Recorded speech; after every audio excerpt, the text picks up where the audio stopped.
पण प्रश्नाला हात पण होऊ लावू नका. आज साहित्य सम्राट अण्णाभाऊ साठेची जयंती आहे.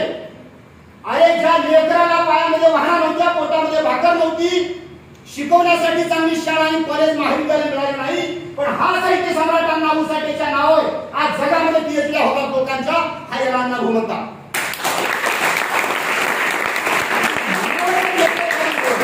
काय होत नाही मनावर घेतलं तर तुम्ही जग पादाकरण करू शकता. मला तुम्ही जग मी अण्णाभाऊचं उदाहरण काय दिलं तुम्हाला, कारण जे अण्णाभाऊ मुंबईमध्ये ज्या चिराग नगरीमध्ये राहत होते, त्या चिराग नगरीमध्ये अण्णाभाऊ या टेबलावर बसून अभ्यास करायचे.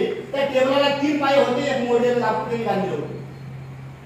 त्या टेबलावर बसून अण्णाभाऊ अभ्यास करायचे, लिखाण करायचे, साहित्य लिहायचे. तिथं असलेल्या त्या कंदिरामध्ये दिव्यामध्ये नीट तेल नव्हतं. पेन होती तर 3 ठिकाणी मोडलेली पेन होती.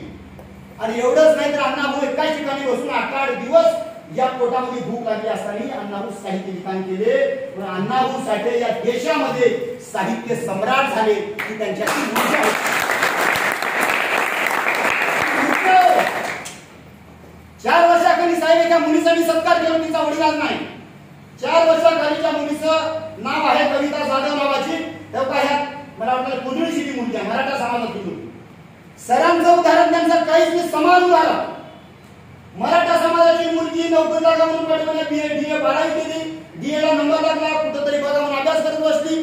डोक्यात कल्पना आली MPC द्यावं, पोरगी MPC दिली. आणि ती पोरगी आज तुमच्या शहरामध्ये PSI शहरात पोलीस स्टेशनला ती PI म्हणून आज नेटानं नोकरी करते आहे. साहेब ती पोरगी माग गुजला बांधून त्याला ते बोल लावून हातात काठी घेऊन गेली की आम्ही खाली वरी बघतोय.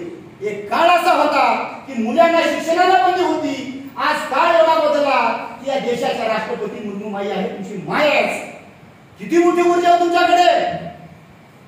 म्हणून मुलांना मी हात जोडून विनंती आहे, तुम्हाला हात जोडून विनंती आहे, तुम्ही जर इथं हरला तर तुमच्या आयुष्यात तुम्ही काहीच कमावणार नाही. इथून जात असताना तुम्ही एक संकल्प करा की आता या सरांच्या निमित्तानं तुमच्या ज्या अंगावरती जे काही उपकरण आहे, तुमचा जो शेअर त्याला एक गाठ मारा आणि सांगा. इथून निघत असताना आम्ही एक संकल्प करून निघालोय, ज्या दिवशी MPC होणार नाही तोपर्यंत मी थांबणार नाही. हा संकल्प सरांच्या हुजूर तुम्ही करा, म्हणजे तुमच्या आयुष्यात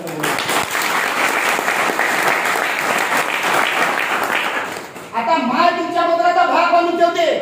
मुलगी माझी सुंदर आहे, परंतु 12वीला जर समजा चांगली टक्केवारी घेतली तर अमुक देवाला मी भाग बांधून माझी गाठ बांधून ठेवते फक्त 12वी पास होण्यासाठी. अहो हे आमचा भाग नाही. तर आतापर्यंत तुम्हाला ओळख तुमची कुणाची होती? मनोहर पाटलाची मुलगी म्हणून आतापर्यंत तुमची ओळख आहे. पण येणाऱ्या 5 वर्षामध्ये मंदाकिनीचा बाप बनवणार आहे, ही ऊर्जा तुमच्यामध्ये निर्माण करा आणि नवा इतिहास घडवा. एवढीच मात्र अपेक्षा व्यक्त करतो आणि थांबतो. धन्यवाद.